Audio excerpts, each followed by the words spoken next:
Just cranking away in the last 2 weeks before my test. How you feeling? A lot better than last time, but still, that anxious feeling. Yeah. I mean, to be honest with you, the anxiety feeling never goes 100% away. Yeah. But I always tell people to watch out for is that overwhelm, like kind of like you're sinking, your back's against the wall type feeling. Like if you're not feeling that, you're usually in okay standing. You know what I Right. mean? Yeah. What's something that you want to work on this week, man? Oh, well, this week it's tomorrow I'm gonna take a practice test. And then Saturday I'm watching the kid for a little bit so I can do as many questions as I can after I'm done hanging out with him. And then after that, it's kind of I've finished all my questions and going through the reviews and just kind of getting to a point where I feel good about going through the reviews and how scoring above the average and everything like that and making sure like the little details that I need to know, I know. So that's like my goal for this week. Awesome, man. Yeah. Awesome. One of the things that I like to tell people late in the game is you can make a ton of progress in the last 2 weeks, honestly, Mhm. but you cannot ease back though, because if you do, then I mean, there's no guarantees or promises, obviously, but I mean, I've seen people go up like 10, 15 points in the last 2 weeks. It's not unreasonable. Yeah. And that's kind of what I'm like, I have a feeling will happen because it's usually I see something because I was, out of school for a year.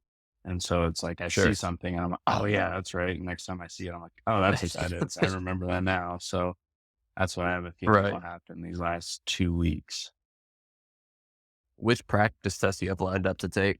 So that's what actually one of my questions. So I have two of the UWorld assessments left that I Mhm. can take. And then, but I was also thinking I should take a CBSSA because of my situation. I have to pass COMLEX before I can take Yeah. step one.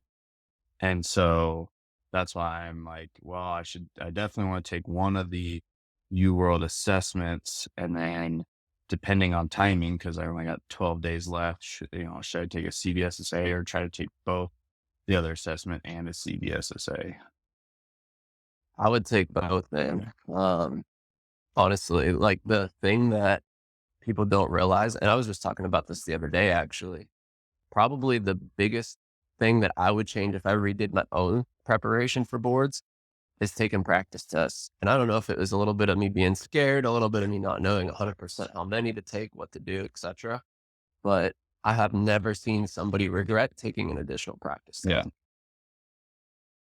honestly. And at the end of the day, sure, nobody wants to take them because it's a blow to your ego if you don't do well. Um, and it's obviously extremely mentally tiring to sit through the entire thing, but kind of just like loading your ammo up, getting ready to fire. Like the only thing that's going to get you even close to ready is by experiencing a long time of sitting down, banging out a couple hundred questions. You know what I Yeah. mean? Like that's the only way. Yeah. Wait, no. And I think, How go how ahead. early before the test would you take your last one, I guess? Because that's where I'm trying to figure out is I got 3 tests and 12 days, and so I'm trying to wanna make sure I'm not taking one, the day before the test kinda thing.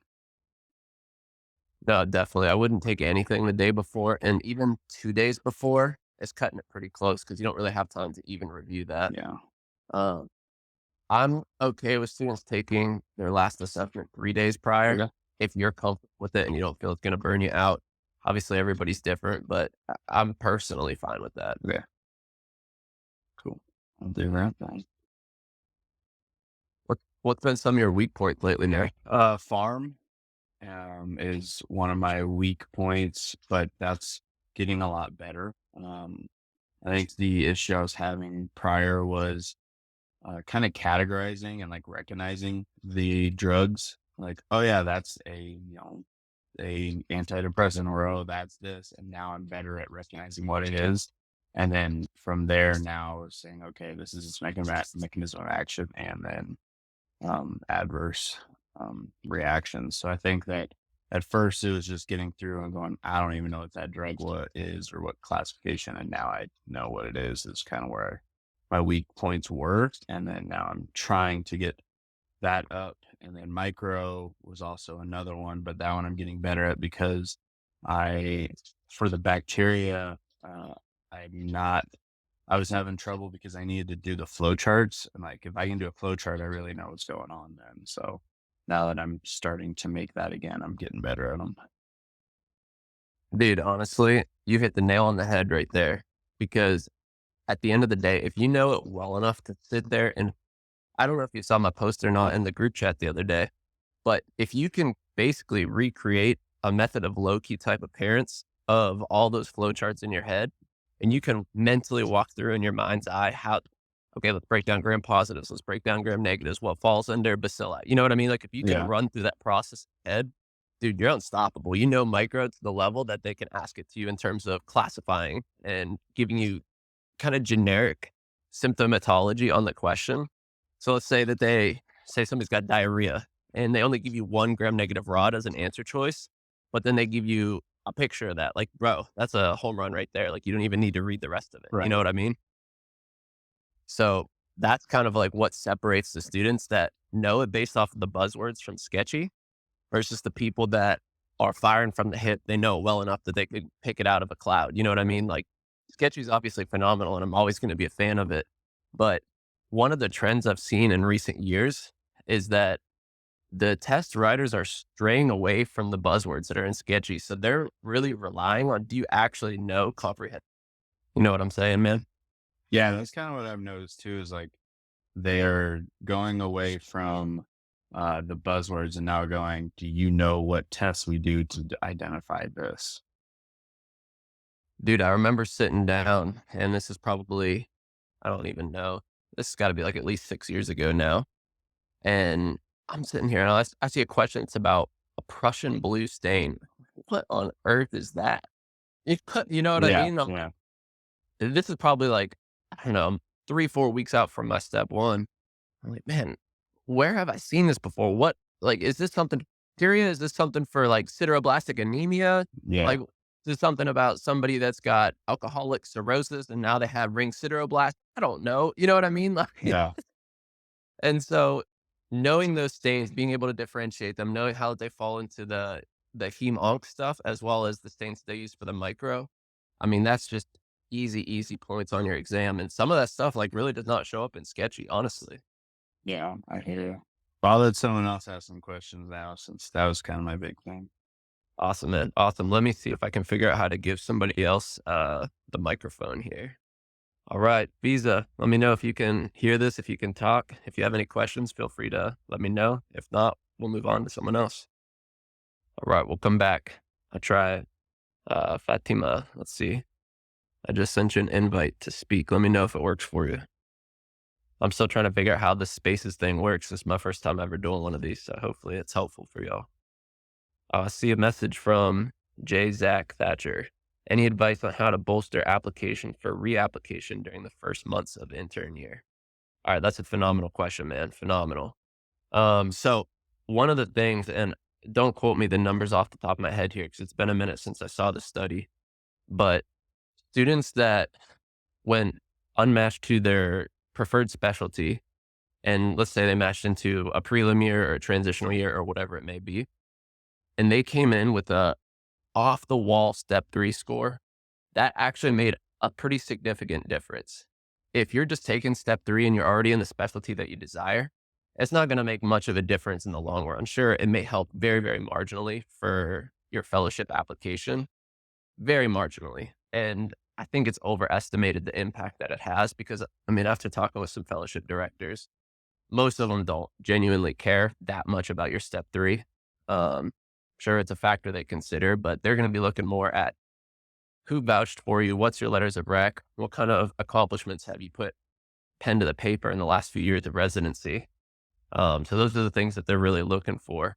But if you're not in the specialty that you want, the step 3 can show significant improvement from your step 1 and step 2.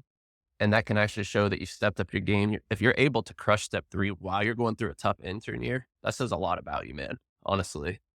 It's very, very difficult to study during residency, as anybody will vouch for. I mean, if you took and made a poll across the entire country of what the average amount of time that a resident studies per day, I mean, the average would probably equate to almost like a single digit number, honestly.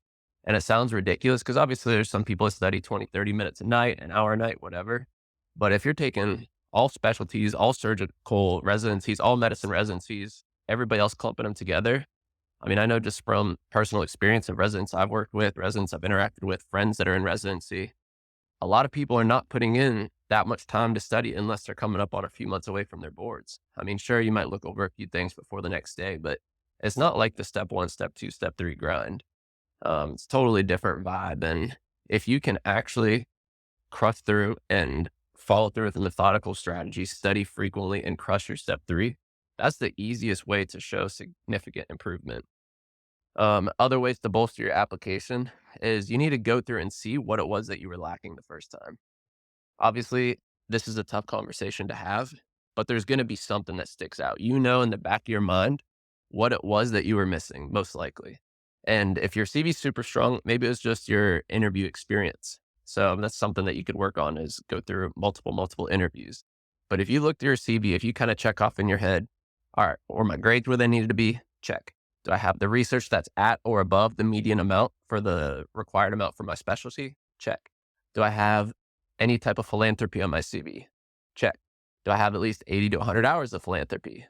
Check. Like you can go through your CV and start thinking, what are the metrics that these people are really going to want to see? Like when you're in front of a program director, they don't want to see that you've literally never been in front of a soup kitchen or you've never been in front of like a free clinic or whatever your preferred philanthropy is, but you have to show that you're willing to work for people and help out the poor. And like, that's just a quality that a lot of programs are looking for, especially in the rural areas, because obviously as physicians, you get paid a lot of money. It's just the nature of it. You go through schooling for half your life and the end outcome is a decent paycheck, but it's not always like that. And it's not always about that. And so having that philanthropy, starting a fundraiser for a cause, that's something that you believe in. You can double down on that. And you can also clump that together with something that's related to your specialty. So let's say that you are into neurology and that's what you want to apply for. You could start a fundraiser for young children with neurologic deficits or like older women with multiple sclerosis or whatever you want to do. And so you can really combine multiple things together in your CV to support your application and your interest into your desired specialty. So that's a really solid question. I hope that helps, man. Let me see if I can invite you to speak here. And if you have any other questions, let me know. Is the mic working, man? All right, let me try going back to Fiza because it looked like she had a question. Awesome. Is anybody's speaker working? I invited all of you guys to speak just to see if you guys can get your mics to work. I should have asked Kyle how he got it working before that he took off. I hear someone's. Yeah. Hello. Hello, Dr. Hey, Austin. how's it going? Hey, how's it going? It's good. First of all, Excellent. I really Excellent. like your this Twitter account. It's as an international medical graduate, it's really helpful. Thank you for all Oh, the points that you are reading on Twitter for USMLE and all these things related. Really, I'm so thankful. Thank you so much. oh, no problem. No problem. Anything I can do for you today? Yeah. Actually, I'm an aspiring internist, and like you were talking about these things related to how to boost up your CV and this. But like intervention is such a vast field, and I don't know how to do something related to that field and something that is going to help me for that. And I'm just confused, like what things I should be focusing on right now. And secondly, I have a question about USMLE. I'm starting my preparation, and like I want to do a 1 year subscription. I want to do that AMBOSS subscription for 1 year because I think that's helpful before I actually go for UWorld and all these things, because I don't know how all these Q banks work. So I'm going to get some idea from AMBOSS. So is that helpful or not, like from your point of view? Okay, good question. So there's a couple questions in here. I'll try and work through each of them. First thing was you're applying for internal medicine and you did not know exactly what to do to make your CV stand out, what you should be focusing on, that type of thing. So let's start with that one. So the good thing and the bad thing about internal medicine is that it's so broad, right? And so the fact that it's so broad means that you can find your interest within the field and you can literally optimize your CV in any direction that you want. So if you're really interested in, let's just say, infectious disease, or if you're really interested in cardiology or whatever it is, you're going to be really well off by focusing in on that one specific thing because it's going to start to put you as an expert in that area. And there is a benefit to having a wide variety of experiences on your CV. But when you're talking about, okay, I want to stand out, the way to stand out is to completely double down on one avenue to the point where you are the applicant that has 5 different cardiology presentations, for example, because that shows that you have a clear mission, you have a clear vision. That's super, super important. And excuse me one second, I'm going to just hop in the car and I'll turn on Bluetooth here. Okay, thank you so much.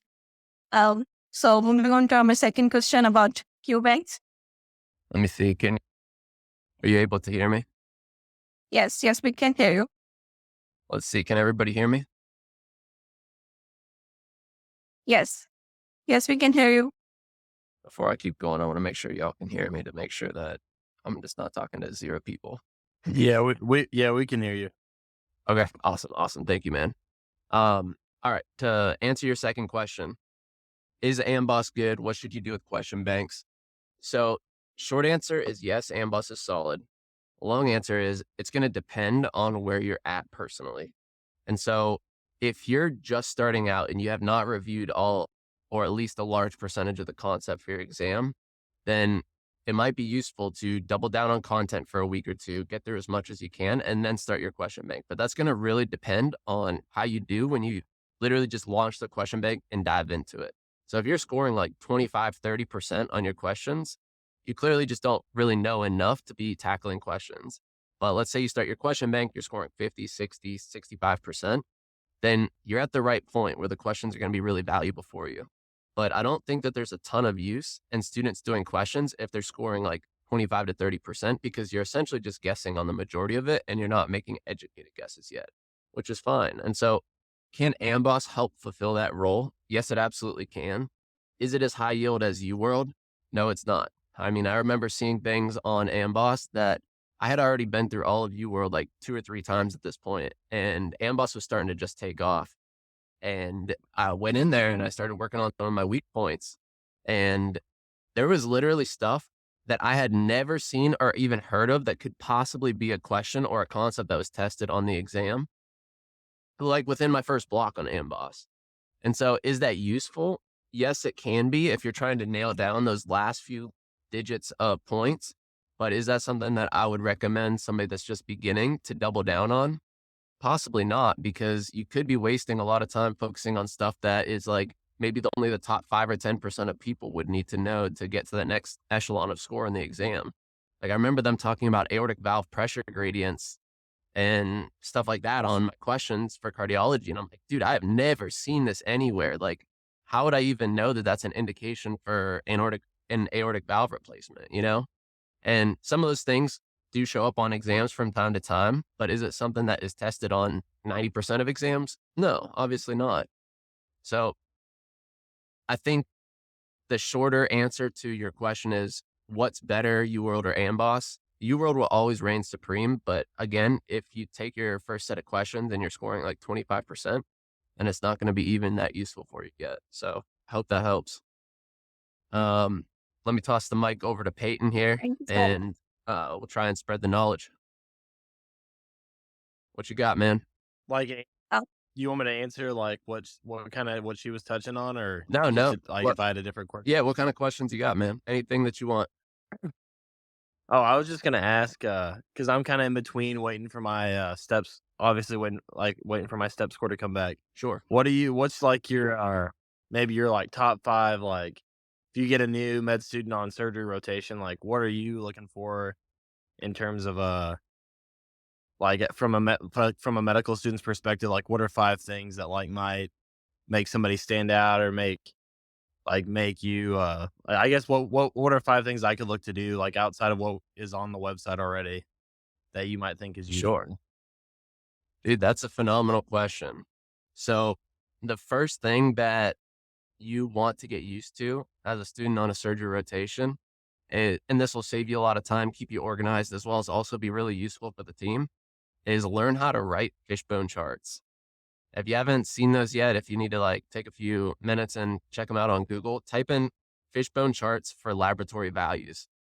And it'll show you how to write out like where your sodium, where your potassium, where your white blood cell, your H&H is at. It'll show you how to write that out. Super valuable because you can help organize the labs and it'll also allow you to see trends in the labs from day to day. So that's important. That's tip number one. Tip number two is you need to know the anatomy and indications for every procedure. So if you're going in on a cholecystectomy, you should know exactly what the critical view of safety is. You should know exactly which structures that you're clipping.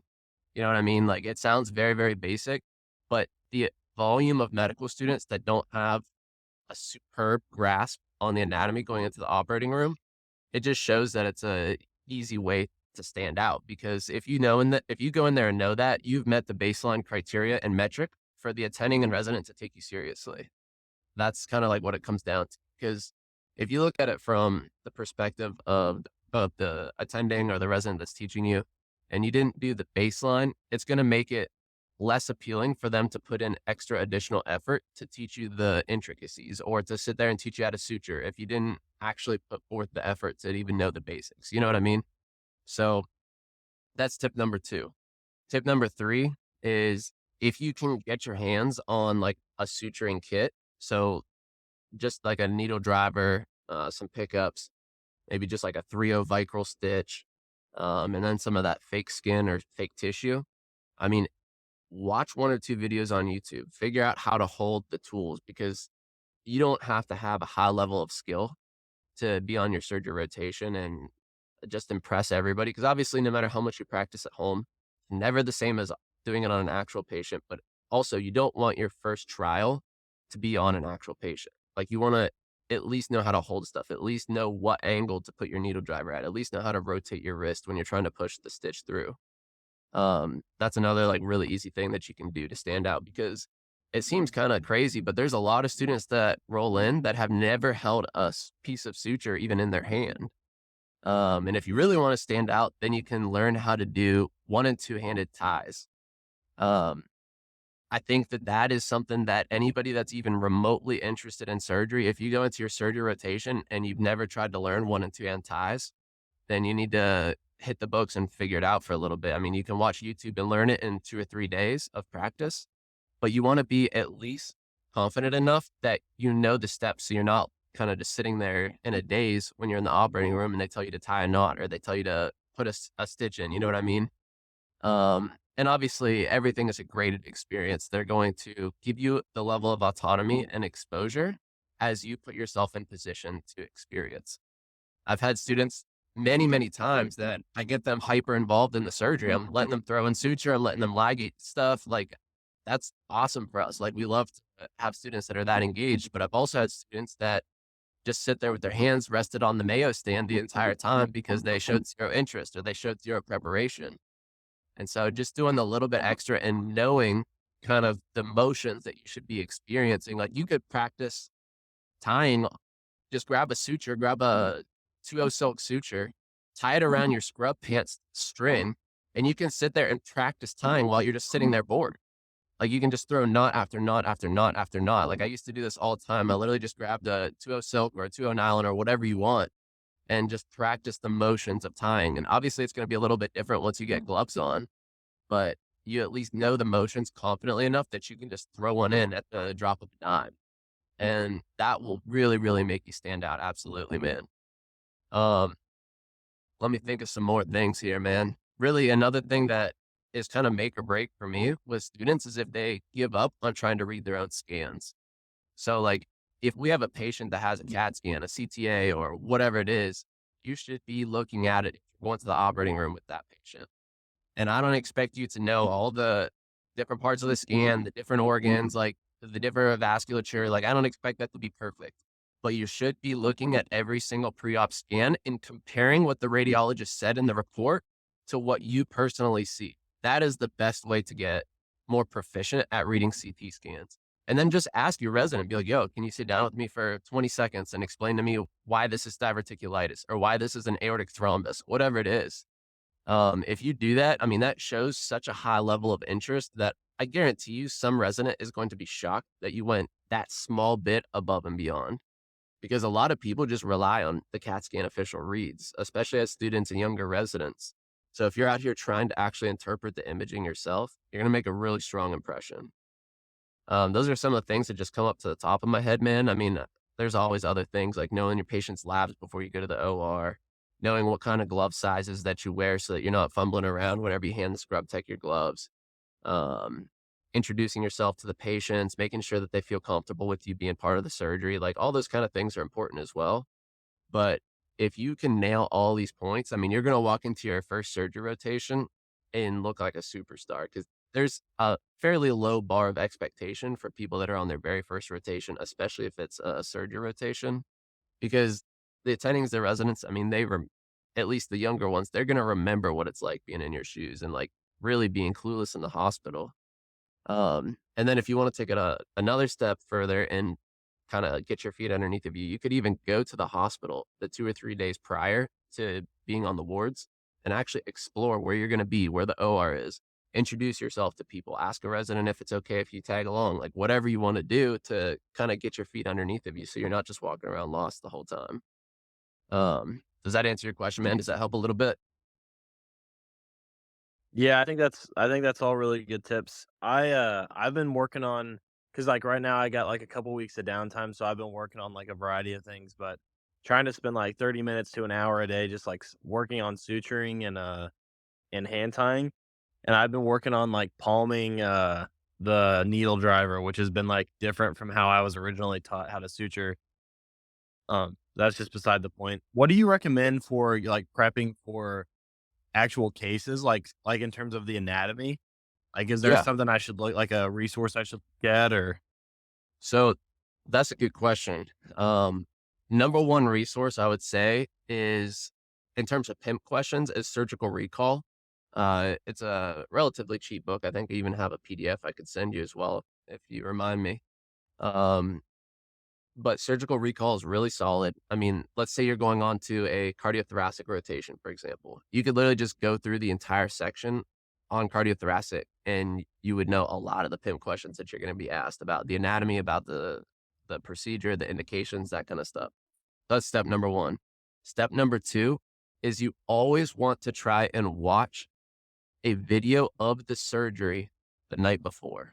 And so if you know you're going to go to a cabbage, you really want to sit there and watch like on double speed what a cabbage entails and like hear what tools they're asking for and see what the anatomy looks like when the chest is cracked open. Like that's going to really, really set you up for success, because if you've seen it done before, then you're not going to be completely flustered whenever, because like I've seen patients pass out during like our amputations and stuff, because clearly they've never looked and seen how morbid it looks like when we do a leg amputation. And obviously it's super intense and nothing will replace being in the operating room and experiencing it. But if you've seen somebody with the saw on a video and see what it actually looks like when you're going through the beamer, like that's important, because you've now exposed yourself. You can brace yourself and be ready for when that happens in the OR. And that's like kind of besides the point, but that can really help you just kind of get that exposure and not feel hyper overwhelmed in the midst of things. So Surgical Recall book, watching the surgery itself on YouTube. And then if you're still unsure about the anatomy, I did this all the time. I would literally just go to Google Images and type in the procedure plus the word anatomy after it. Or I would just type in where it's at, like stomach vascular anatomy, and literally just look at like 5 or 6 different pictures of different artist renditions, compare that with what it looks like on the actual anatomy, like not just an artistic version, but actual surgical view itself. And that was super, super helpful. Cause like, if you don't know even the artistic version of like where the left gastric anastomose with the right gastric, where the epiploics anastomose, what like your hepatic vasculature is, like if you can't visualize that in your mind's eye, you will never in a million years be able to do that. And when you're actually seeing it in person, cause it is so much more difficult whenever you're in the operating room to actually tell what's what. Like that's probably my 3 biggest things that I would look into, man. Appreciate it. That's all really useful. That's what like my goal, because obviously I'm looking to match like surgery. Um, so I was a little nervous having surgery as my first rotation because obviously I haven't got to get my feet wet and anything else. So Sure. I was really just hoping to come in and crush it, obviously from the jump. So I I appreciate like it. Yeah, man. And then Absolutely. I was gonna touch on Fiza. I don't know if that's how you pronounce your name, but another question make you could look into. I don't know like what you're like where you're at, like what level you're at, but USMLE RX like paired with first aid if you're just starting off would definitely be like something to look into. I think that might be a little more like it's not as like how Dr. Price was mentioning that AMBOSS kind of gets into the weeds a little bit. RX I think is like paired with first aid would be a good like starting point. So that's like my 2 cents on it. So unsolicited advice. Dude, I 100% agree with you, especially for students starting out. First aid is like the bare minimum. And so if you're going through and you open up first aid to a topic and you have no idea what that concept is, what they're asking, how that even relates to medicine, I mean, you definitely are going to need a more simple question bank than AMBOSS. And not that USMLE RX is simple, because it's absolutely not, but it's straight high yields. It's to the point where it's like that's the bare minimum in terms of question banks that you could possibly have thrown at you. So I think that's a phenomenal recommendation for Peyton. Um, Honestly, at the end of the day, you want to know everything that you can possibly know. You want to be a competent physician, competent resident. You want to really leave no stone unturned. But I would say USMLE RX is kind of like first aid. Like it has first aid put into question format, and it's the bare minimum. Like there's going to be stuff that they ask that is nowhere to be found in USMLE RX, but they certainly can ask you anything that's in USMLE RX. It's kind of like pathoma. Like pathoma is going to teach you the basics, the bare minimum of all of pathology. There will always be stuff that is pathology related that is not in pathoma. But then if you think about it, the inverse of that, if it's pathology related and it's in pathoma, it's 100% fair game. Like people always ask me like, well, how do I know it's high yield that Dr. Sitar says, or how do I know what to actually highlight or study from pathoma? It's like, bro, the whole book and the whole video series is literally testable. There's not a single sentence or breath of air that he says that's wasted. Honestly, this is very well done. So I think that um, piggybacking back off of Peyton's answer is that's phenomenal advice depending on where you're at, Visa. Looks like I got another speaker request. Let's see here. It's Dina. That's all you. What you got? Looks like she's connecting. Hey, you there? Also, I'm really sorry, my mic was having trouble. And Oh, it's no really problem. great that you're this is gonna help a lot of like me. I'm a final year med student, but it's gonna help a lot of us. I do have a question though, as a final year med student. I am currently trying to pursue like my main focus is to be on like just tertiary residency in the US. So do you have any tips? Is there any way to like Hey, Dina, can I interrupt you for a second? I'm so sorry. I caught the beginning of what you said. I heard that you're a final year med student. Is there any way that you could type your question out into the chat or that you could repeat that for me? I'm so sorry. are going to pursue cardiothoracic surgery Yes. as like my main career path? So I want to like ensure my surgery residency in the US.